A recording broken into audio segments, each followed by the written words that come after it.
ప్రభునందు ప్రియమైన ప్రేక్షకులకు ప్రభువైన యేసుక్రీస్తు నామమున వందనములు తెలియజేస్తున్నా.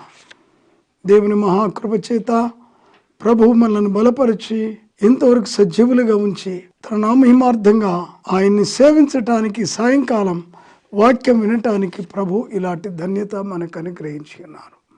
ప్రియులారా, పరిశుద్ధ లేఖనములో నాకు వ్రాయబడి ఉన్నది. నిర్గమాకాండం 13వ అధ్యాయం 17వ వచనం 18వ వచనం. మరియు ఫరో ప్రజలను పోనీయగా దేవుడు ఈ ప్రజలు యుద్ధము చూచినప్పుడు వారు పశ్చాత్తాపడి ఐగుప్తునకు తిరుగుదురేమో అనుకుని ఫిలిస్తీన్ల దేశమునకు సమీపమైనను ఆ మార్గమును వారు నడిపింపలేదు. అయితే దేవుడు ప్రజలను చుట్టుదారియగు ఎర్ర సముద్రపు అరణ్య మార్గమును నడిపించెను. ఇశ్రాయేలీలు యుద్ధ సన్నద్ధులై ఐగుప్తుల నుండి వచ్చారు. దేవునికి స్తోత్రం. ప్రియులారా, గత వారంలో కూడా మనం ధ్యానించాం. దేవుడు విడిపించే దేవుడు మాత్రమే కాదు, నడిపించేవాడు. ఒక్క రాత్రే పస్కారక్తము ద్వారా అద్వితీయముగా ప్రభు వారిని రక్షించాడు. ఐగుప్తు దాస్యం నుంచి దాని నుండి విడిపించారు. అక్కడి నుండి వారు బయలుదేరి వచ్చుచుండగా వారిని సమీపమైన మార్గములో దేవుడు నడిపించలేదని ఇక్కడ 17వ వచనంలో ఉన్నది. మరియు ఫరో ప్రజలను పోనీయగా దేవుడు ఈ ప్రజలు యుద్ధము చూచినప్పుడు వారు పశ్చాత్తాపడి ఐగుప్తునకు తిరుగుదురేమో అనుకుని ఫిలిస్తీన్ల దేశము సమీపమైనను ఆ మార్గమున వారిని నడిపింపలేదు. దేవునికి స్తోత్రం. ఇది ఒక మర్మంగా కనబడుతుంది. దేవుడు సమీపమైన మార్గముగా ఫిలిస్తీన్ల మార్గముగా వారిని నడిపించకుండా చుట్టుదారి నడిపించారని ఇక్కడ పరిశుద్ధాత్ముడు జరిగిన విషయాన్ని వ్రాయించాడు. ప్రియులారా, క్రైస్తవ జీవితం కొన్నిసార్లు చుట్టుదారి వల్లేనే ఉంటుంది, కష్టమైన స్థితిలోనే ఉంటుంది. హల్లెలూయా.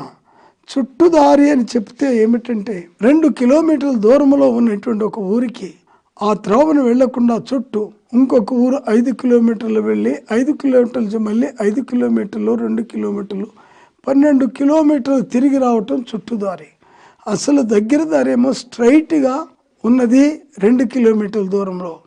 కానీ చుట్టుదారంటే ప్రక్కన ఒక ఊరు వెళ్ళి అక్కడి నుంచి అక్కడికి వెళ్ళి అక్కడి నుండి వేరొక ఊరు వెళ్ళి అక్కడి నుంచి రావటం. ఎందుకు ఈ ప్రకారముగా చుట్టుదారిని రావటం అన్నటువంటి విషయం మనము గమనించాలి. చుట్టుదారి అంటే ప్రాక్టికల్ అనుభవం అయితే దగ్గర దారి విడిచిపెట్టి చుట్టూ ఇంకా ఎక్కువ సారి తిరిగి రావటం. మరి దేవుడు ఈ చుట్టుదారిని ఎందుకు చూపి నడిపించాడు? లోకములో సులువైన మార్గాలు చాలా ఉన్నాయి. అవి దగ్గర దారులు అంట. దగ్గర దారులు ఎట్లంటే, ఉదాహరణ, ఒక వ్యక్తి కష్టపడి 10,000 రూపాయలు సంపాదించాలంటే కొన్ని దినాలు పడతాయి, నెలలు కూడా పట్టవచ్చు. కానీ అబద్ధాలు చెప్పి మోసం చేసి సులువుగా దగ్గరగానే కొన్ని క్షణాల్లోనే 10,000 సంపాదించవచ్చు. ఇది దగ్గర మార్గం. అందుకే ప్రభు చెప్పాడు, ప్రభు చూపించే మార్గం చాలా ఇరుకైనటువంటిది, లోక సంబంధమైన మార్గం విశాలమైనటువంటిది. దేవునికి స్తోత్రం. కనుక ప్రియులారా, మనుషులు ఈ ప్రకారముగా దగ్గర మార్గములోనే అబద్ధం, మోసం, అన్యాయం, హత్య వీటి ద్వారానే త్వరగా వారి జీవితంలో సంపాదన కోరుచు ఉన్నారు. ఇది దగ్గర దారి. అబద్ధం, మోసం, అన్యాయం ఇదంతా కూడా చాలా దగ్గరగా ఉంటుంది ఈ లోక సంబంధమైనటువంటి లాభం సంపాదించడానికి. అదే యథార్థముగా కష్టపడి సంపాదించాలంటే కొంచెం టైం పడుతుంది, కొంచెం టైం తీసుకుంటుంది. దేవునికి స్తోత్రం. ఆ ప్రకారముగా ఇక్కడ చుట్టుదారి అంటే అది దేవునికి వ్యతిరేకమైనటువంటి మార్గాల్లో నడిచి దేవునికి వ్యతిరేకమైనటువంటి సంపాదన సంపాదించి దేవునికి కష్టము కలిగించేటువంటి స్థితిలో ముందుకు సాగటం. అది చాలా సులువు, చాలా దగ్గరగా ఉంటుంది. కానీ దేవునికి అలా కాదు. సత్య ప్రకారముగానే జీవించాలి, తాను కష్టపడే ఆర్జించాలి, సత్యం చెప్పే జీవించాలి, యథార్థం చెప్పే బ్రతకాలి, పాపం మానేసే జీవించాలి. ఇది చుట్టుదారిలాగా కనబడుతున్న లోకానికి. ఒక ఇల్లు కట్టుకోవాలంటే కూడా ఏదేదో అబద్ధం, మోసం అది చేస్తే త్వరగా కడతారు. కానీ ఉన్నదినట్టుగా చెప్తే కొన్నిసార్లు త్వరగా పనులు కావు. ఇది చుట్టుదారి. అలాగనే దేవుడు ఇలాగ చుట్టుదారిని ఎందుకు నడిపిస్తున్నాడు? సమీపమైన దారి అయితే లోక సంబంధమైన అన్యాయ లాభం ఉంటుంది. చుట్టుదారి అయితే దేవుని యొక్క ఉపకారాలు ఎక్కువగా కనబడుతూ ఉంటాయి. దేవునికి స్తోత్రం. కనుక దేవుని ప్రజలైనటువంటి ఇశ్రాయేలీలు చుట్టూ మార్గమున నడిపించబడినట్టుగా చూస్తున్నాం. ఎందుకు ఈ చుట్టు మార్గం, ఎరణ్య మార్గం, నేషనల్ హైవే ఉంది ఐగుప్తు నుండి కనానుకు వెళ్ళటానికి ఫిలిస్తీన్ల మార్గముగా. కానీ ఆయన అటు నడిపించలేదు, చుట్టూ త్రోవని అరణ్యములోంచి నడిపించారు. దీనికి గల కారణం ఏమిటి? ఒకటి, ముందుగా వారికి వచ్చినటువంటి అభ్యంతరం ఎర్ర సముద్రం. ముందుకు వెళ్ళటానికి లేదు, వెనక్కి రావటానికి లేదు. మొట్టమొదటిగా ఎర్ర సముద్రం వచ్చింది. స్తోత్రం. ఆ సమయంలో దాన్ని అడ్డుగా అలాగ రప్పించింది వారు ఇశ్రాయేలు చనిపోవటానికి కాదు, శత్రువులు నాశనం కావటానికి. ఆమేన్. కనుక ఎర్ర సముద్రం ఒడ్డొస్తే ఇశ్రాయేలులందరూ కూడా మోషే మీద, అహరోన్ల మీద సణిగారు. మమ్మల్ని ఐగుప్తులో సమాధులు లేవని ఇక్కడ తీసుకొచ్చావా? ఈ ఎర్ర సముద్రానికి చంపటానికి మమ్మల్ని తీసుకొచ్చావా అని చెప్పి చాలా సణిగి గొణిగి విసుక్కున్నారు. ఆమేన్. ఈ ప్రకారముగా సణిగి గొణిగి విసుక్కున్నప్పుడు మోషే దేవునికి మొరపెట్టాడు, ప్రభువుకు జ్ఞాపన చేశాడు. దేవుడు వెంటనే మార్గం సరళం చేశాడు. మోషే, నీ చేయి పైకెత్తు, ఎర్ర సముద్రం పాయలవుతుంది, దానిలోంచి ఇశ్రాయేలు నడిచి వెళతారు. నేడు యెహోవా ఇశ్రాయేలు కలుగ చేసే రక్షణ నీవు కన్నులారా చూస్తావు అని ప్రభు ముందుగానే తెలియచేశారు. దేవునికి స్తోత్రం. కనుక పిల్లారా, ఈ ప్రకారముగా మనము చూసినప్పుడు ఇక్కడ నిర్గమాకాండం 14వ అధ్యాయం 13వ వచనం, అందుకు మోషే భయపడకుడి, యెహోవా మీకు నేడు కలుగచే రక్షణ మీరు ఊరక నిల్చుండి చూడి. నేడు చూచిన ఐగుప్తీయులను ఇక మీదట మరి ఎన్నడూ చూడరు. ఇందుకే ఎర్ర సముద్రం అడ్డించింది. వారేమో విసిగిపోయారు త్రోవెట్లా అని. కానీ మోషే దేవునికి ప్రార్థన చేశాడు. దేవుడు ఎర్ర సముద్రాన్ని 2 పాయలు చేశాడు. ఇది దేవుని మహిమను చూడటానికి. ఈ చుట్టుదారి తీసుకొని రావటం వల్లనే ఎర్ర సముద్రం వచ్చింది. చుట్టుదారిని రాకపోతే ఎర్ర సముద్రం వచ్చేది కాదు. ఆమేన్. మంచి హైవే ఉంది, హైవేలో వెళ్ళిపోయేవారు. ఈ ఎర్ర సముద్రం రావటం ఇశ్రాయేల్ని చంపటానికి కాదు, ఇశ్రాయేల్ని చనిపోవటానికి కాదు, ఇశ్రాయేలీలు దేవుని మహిమపరిచే రీతిగా దేవుని శక్తిని కనపరచటానికి, ఎర్ర సముద్రాన్ని పాయలుగా చేయటానికి. ఇది దేవుని మహిమ.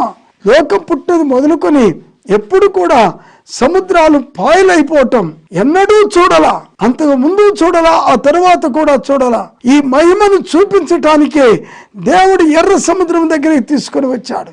దేవుడు ఎర్ర సముద్రాన్ని కూడా 2 పాయలుగా చేస్తాడు. ఎర్ర సముద్రంలోంచి 6 నేలను ఇశ్రాయేలు నడిపిస్తారు. ఆ నీళ్ళట గోడల వల్లే నిలిచిపోయినట. నీళ్లు గోడల్లాగా ఇక్కడే నిలుస్తాయా? జరగని పని అది. దేవుని శక్తి వల్ల నిలుస్తాయి, దేవుని ప్రభావం వల్ల నిలుస్తాయి. కనుక ఈ చుట్టుదారిలో ఎర్ర సముద్రం ఉంది.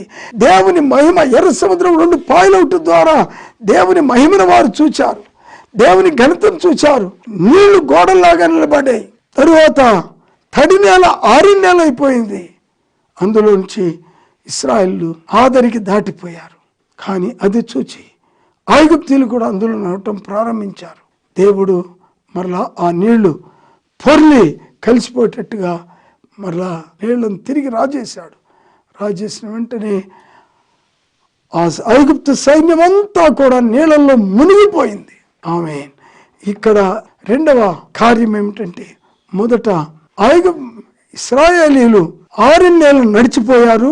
రెండవది ఐగుప్తీయులేమో సముద్రంలో మునిగిపోయారు. కనుక మనకు శోధనలు వచ్చేది ఎందుకొరకంటే, దేవుని మహిమను చూడటానికి, మనమే విడుదల పొందటానికి, మనల్ని శోధించే అపవాది నాశనం అవటానికి, మనల్ని శోధించే వ్యాధి నాశనం అవటానికి, ఐగుప్తీయులు నాశనమైన రీతిగా మన వ్యాధులు, మన బాధలు, మనల్ని తొందర చేసే అంధకార శక్తుల ప్రభావం నశించటానికి, మనల్ని బాధించేవారు లేకుండా పోవటానికి. కనుక కానీ బాధించబడుచున్న ఇశ్రాయేలీలు క్షేమముగా ముందుకు సాగిపోవటానికి ఎందుకు ఎర్ర సముద్రం అడ్డుగా వచ్చినట్టుగా చూస్తున్నాం.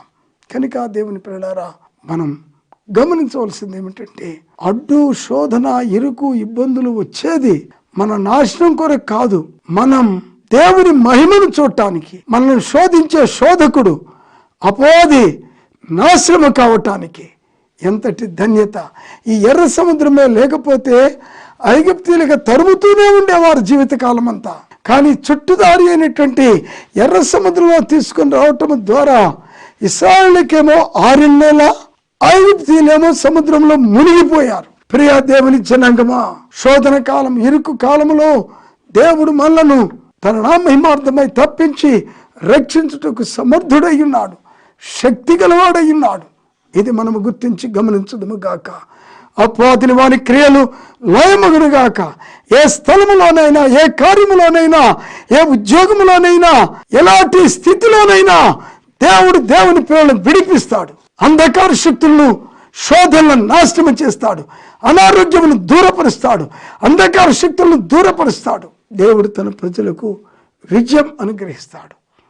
ఇది మనం గుర్తించి దేవుని మరెక్కువగా ఆశ్రయించదుము గాక. దేవుణ్ణి మరెక్కువగా స్తుతించి ఘనపరచుదము గాక. కనుక దేవుని పిల్లారా, చుట్టుదారిని వెళ్ళబట్టే ఎర్ర సముద్రం వచ్చింది. చుట్టుదారిని వెళ్ళకపోతే అప్పుడు కూడా హైవే ఉంది. హైవేలో వెళితే వారికి శత్రువులు నాశనం అయ్యేవారు కాదు.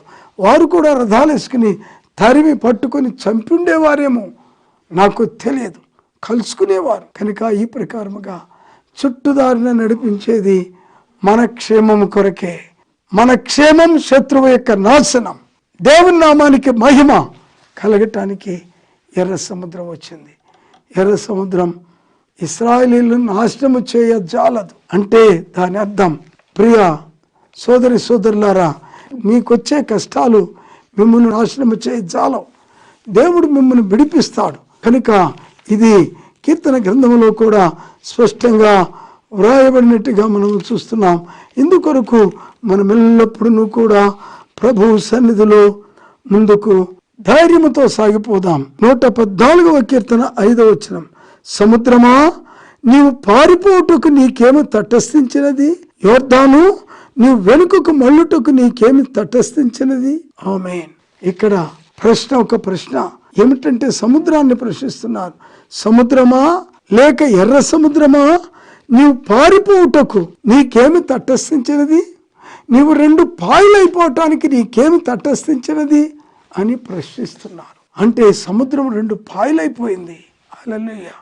ఒకవేళ ఆ సముద్రానికి నోరుంటే చెప్పేది, ఏం చెప్పేది? అడిగేవాళ్ళు ఏమడుతున్నారు, సముద్రమా నీకేమయ్యింది? భూమి పుట్టేది మొదలుకొని 2 పాయలు నువ్వు కాల, ఇప్పుడు 2 పాయలయ్యావు, ఎందుకు, ఏమైనది అని అడుగుతుంటే కీర్తనకారుడు ఒకవేళ సముద్రం నోరుంటే ఇలాగూ జవాబిచ్చి ఉండేది. ఏమని? నన్ను అడుగుచున్నా ప్రియులారా, సముద్రము చెప్పే మాట ఏమనగా, లోకం పుట్టేది మొదలుకొని నేను అందరినీ మింగివేశాను, ఓడలను కూడా మింగివేశాను, ఓడలో ఉన్న వారిని మింగివేశాను, నావలో ఉన్న వారిని మింగివేశాను, అనేకులను మింగివేశాను. కానీ గొర్రె పిల్ల రక్తము ద్వారా విమోచించబడిన ప్రజలు వస్తున్నారు, వారి ముందు నేను నిలవజాలను. దేవుడు నాకు ఆజ్ఞాపించాడు, ఏమని? నీవు 2 పాయలు కమ్మని. కనుక దేవుని ఆజ్ఞకు నేను లోబడుచున్నాను. దేవుని ప్రజల ముందు నేను నిలవలేను, అందుకే 2 పాయలైపోయాను, 6 నెలలు ఏర్పడింది అని జవాబిచ్చి ఉండేది. దేవునికి స్తోత్రం. కనుక పిల్లారా, ఈ ప్రకారముగా దేవుని పిల్లలను అనారోగ్యములు గాని, లోక సంబంధమైన శోధనలు గాని, దుష్టుడు గాని ప్రభువులో ముందుకు సాగకుండా శోధనలు రప్పిస్తాడు, కానీ వెనుకకు మళ్ళింప జాలడు. ఇశ్రాయేలీయులు వెనుకకు మళ్ళలేదు, విసిగిపోతున్నారు. విసిగిపోయినప్పుడే దేవుడు వెంటనే చెప్పాడు, నువ్వు తొందరగా సముద్రం వైపు చేయి చాపు, సముద్రాన్ని 2 పాయలుగా చేయి, వారు వెళ్ళిపోతారు. ప్రేక్షకులారా, వింటున్న వారులారా, మీ జీవితాల్లో శోధనలు, ఇరుకులు భయంకరంగా ఎర్ర సముద్రంలాగా ఉండవచ్చు, కానీ సమయం ఆసన్నమైనది. సముద్రమా 2 పాయలుకా, రోగమా తొలగిపో, ఆర్థిక ముందులారా వెడలిపోండి, అంధకార శక్తుల దూరముగా పొండి అని దేవుడు ఆజ్ఞాపించే గడియ వచ్చింది. ఎర్ర సముద్రాన్ని ఆజ్ఞాపించాడు, 2 పాయలుగా చీల్చాడు. కనుక మనకున్న కష్టములు కూడా ఆయన తొలగించే దేవుడు. హల్లెలూయా.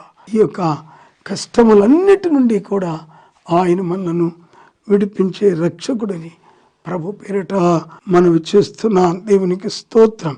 కనుక పిల్లారా, విడుదల పొందినటువంటి, చుట్టుదారిని వస్తున్నటువంటి ఇశ్రాయేలీయులను, చుట్టుదారి అంటే ఏమీ లేదు, యేసయ్య నేనే మార్గం అన్నాడు, నేనే సత్యం అన్నాడు, నేనే జీవం అన్నాడు. ఆ చుట్టుదారి యేసే, ఆ ఇరుకైన మార్గం యేసే. స్తోత్రం. కనుక ఈ ప్రకారముగా ప్రభు మనలను ఈ ప్రకారముగా లోకానికి చుట్టుదారిగా కనబడుతున్నటువంటి దాని ద్వారా ప్రభు మనలను నడిపించాలని ఎంతగానో కోరుచూ ఉన్నాడు. దేవునికి స్తోత్రం. కనుక ఎల్లప్పుడూ దేవుని వాక్య ప్రకారముగా ఆత్మ ద్వారా మనము నడిపించబడుదుము గాక, ప్రభువులో బలపడుదుము గాక, ప్రభువులో ముందుకు సాగుదుము గాక. హల్లెలూయా. చుట్టూ దారిని ప్రభువు నన్ను నడిపించేది దేవుని అద్భుతాలు చూడటానికే. చుట్టుదారిని దేవుడు నడిపించేది శత్రువులు నాశనము కావటానికే. చుట్టుదారి నడిపించేది ఇశ్రాయేలు స్తోత్ర గీతములు పాడటానికే. ఎప్పుడైతే చుట్టుదారి నడిపించారో అక్కడ దేవుని అద్భుతం ఉంది. అద్భుతమే కాదు, దేవుని స్తోత్ర కార్యములున్నాయి. దేవునికి స్తోత్రం అని చెప్పేటువంటి విషయాలున్నాయి. అది ఎప్పుడైతే చుట్టుదారి నడిపించారో అంటే ఇశ్రాయేలు రక్షణే కాదు, శత్రువులు నాశనమయ్యారు. శత్రువులు నాశనం అవటమే కాదు, ఇశ్రాయేలు జనాంగం దేవుణ్ణి స్తుతిస్తున్నారు, దేవుణ్ణి కొనియాడుచున్నారు, దేవుణ్ణి మహిమపరుస్తున్నారు. అది 15వ అధ్యాయం చూద్దాం.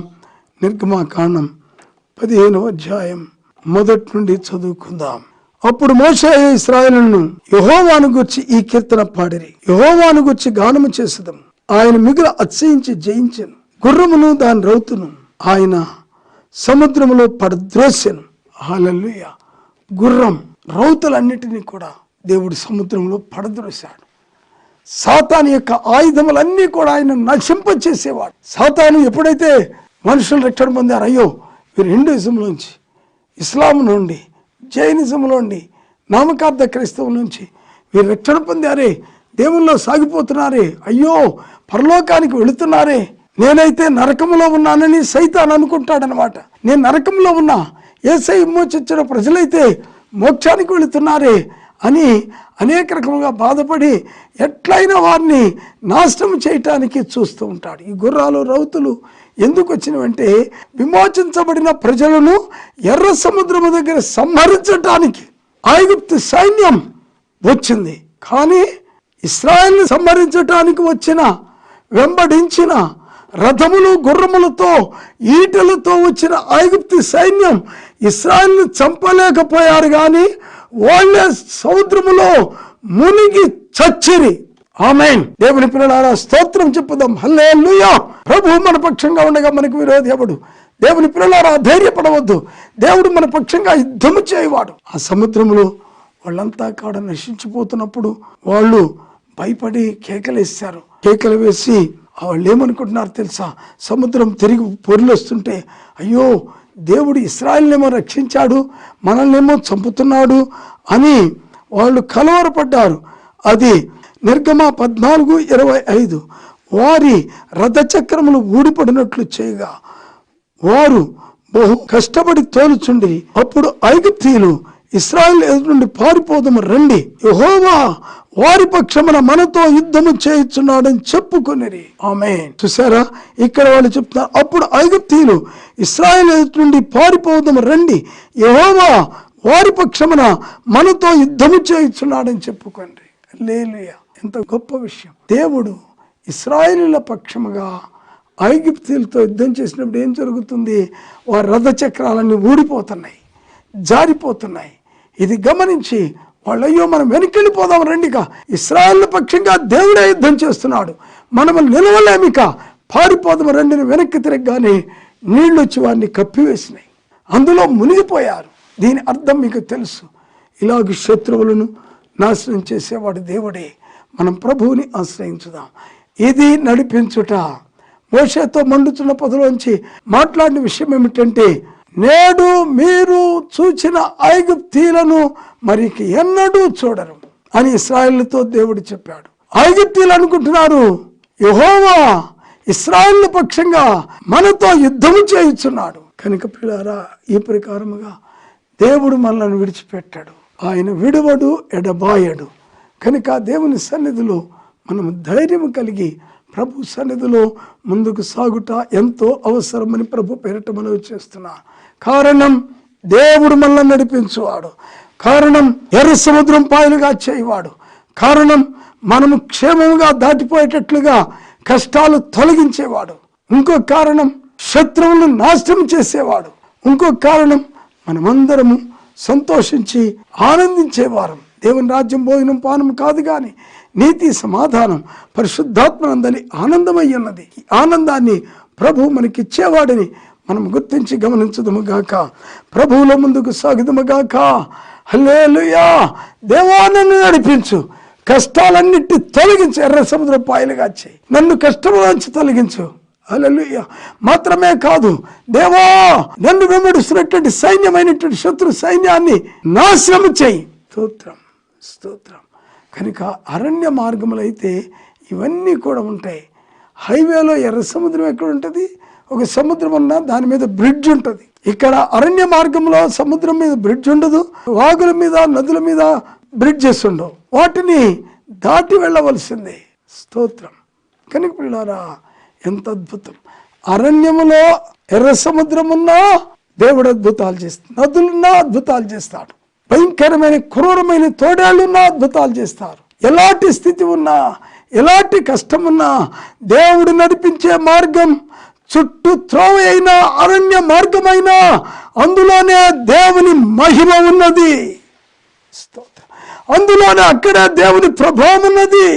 అందులోనే విశ్వాసులకు బలం ఉన్నది. అందులోనే విశ్వాసులకు మనోనేత్రాలు తెరవబడతాయి. అక్కడే దేవుడు అద్భుత కార్యాలు చూపిస్తాడు. ఎర్ర సముద్రం పాయలు చేస్తాడు. దేవుని ప్రజలను కాపాడుతాడు. శత్రు సైన్యాన్ని నాశనం చేస్తాడు. హల్లెలూయా.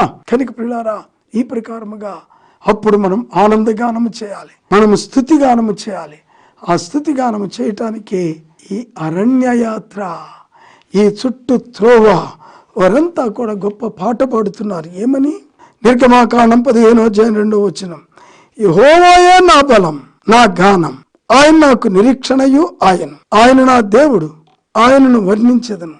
ఆయన నా పితరుల దేవుడు, ఆయన మహిమను స్తుతించెదను. యెహోవా యుద్ధశూరుడు, యెహోవా అని ఆయనకు పేరు. ఆయన ఫరో రథములను, అతని సేనలను సముద్రములో పడద్రోసెను.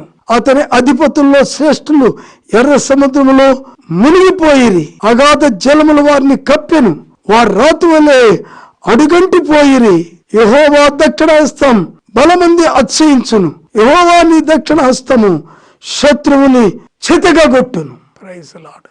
కనుక పిల్లారా, ఇలాగూ దేవుని కార్యం చూసి, ప్రియ ప్రేక్షకులారా, ఇలాంటి శోధనలో ఉన్నా ఇలాంటి అద్భుతములు చూచుదము గాక, దేవుని ఆశ్చర్య కార్యములు చూచుదము గాక, శత్రువు లైవ్ అవుట్ చూచుదము గాక. శోధనల మధ్య మనకి ఆరిన్నేర కలుగును. ఆర్థిక బంధువుల్లో అనేక శోధనల మధ్య కూడా దేవుడు మనకు మార్గము సరళము చేసే దేవుడు అయ్యున్నాడు. ఎర్ర సముద్రంలో త్రోవేమిటి? లోకం పుట్టేది మొదలుకొని ఎప్పుడైనా జరిగిందా? సముద్రం మధ్య ఎవరైనా త్రోవేసి 6 నెలలు స్థాపించగలరా? స్థాపించలేరు. కానీ అదే అద్భుతం. ఆ అద్భుతం దేవుడు చేయగలడు. ఇది మనం గుర్తించి గమనించి దేవుని ఆశ్రయించుదాం, ప్రభువుకు మొర్రపెట్టుదాం. హల్లెలూయా. ఆయన బలమంది ఎర్ర సముద్రం పాయలుగా చేసినట్టుగా చూస్తున్నాం.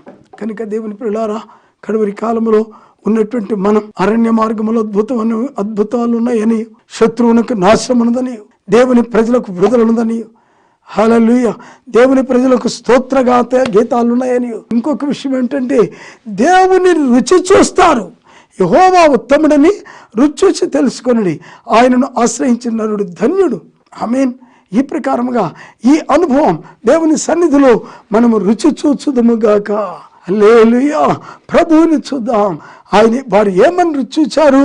నిర్గమాకాండం 15:2 యెహోవాయే నా బలం, నా గానం, నాకు రక్షణ, నా దేవుడు, నా పితరుల దేవుడు, ఆయన మహిమను స్తుతిస్తాను. యెహోవా యుద్ధశూరుడు, యెహోవా అని ఆయనకు పేరు. ఆమేన్. ఈ ప్రకారముగా ఈ దేవుడు మనకు సహాయం చేసేటువంటి ప్రభువు ఉన్నాడని నిజముగా గుర్తించుదముగాక, గమనించుదముగాక, ప్రభువు సన్నిధిలో ముందుకు సాగుదముగాక. హల్లెలూయా. కనుక మన దేవుడు ఎవరంటే, మన బలమాయనే, మన గానమాయనే, మన రక్షణ ఆయనే. హల్లెలూయా. ఆయన మహిమను మనం వర్ణించుతాం. ఆ యెహోవా యుద్ధశూరుడు. ఆమేన్. ఆయన మన పక్షంగా యుద్ధము చేసేటువంటి ప్రభువుని మనము గుర్తించి గమనించుదముగాక. ప్రభువు యొక్క ఉన్నతమైనటువంటి ఆశీర్వాదం మన జీవితంలో పొందాలని మనవి చేస్తున్నాను. కనుక ప్రియులారా, అరణ్యములో ఇలాంటి ధన్యతలు ఉన్నాయి. అందుకే ఆయన చుట్టు మార్గమును, ఒకటి విడుదల, పస్కారక్తం ద్వారా విడుదల, రెండవది చుట్టు మార్గమును నడిపించుట. అనగా చుట్టు మార్గములో శత్రువులు నాశనమవుతారు, దేవుని ప్రజలకు విడుదల. కనుక ఇది గుర్తించి గమనించదుము గాక. హల్లెలూయా. ప్రభు మనల్ని దీవించును గాక. ప్రార్థన. ప్రేమగల మా తండ్రి, మా ఉన్నతుడా, మీకు వందనములు చెల్లిస్తున్నాం. మీరు మమ్మల్ని విడిపించేవాడు మాత్రమే కాదు, నడిపించే దేవుడు. హల్లెలూయా.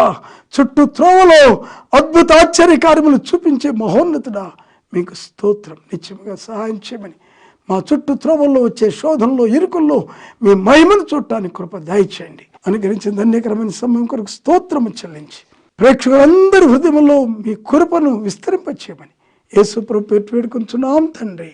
ఆమేన్. మన ప్రభువైన యేసుక్రీస్తు కృప ఎల్లరికూ తోడై నడిపించును గాక. Amen. God bless you. Thank you all. Pastor D. John Sundarrao, The Indian Pentecostal Church of God, Faith Home, 3-5-854/2, Hyderguda, Hyderabad 5,29,000 AP. Our landline number 040-2329-6300.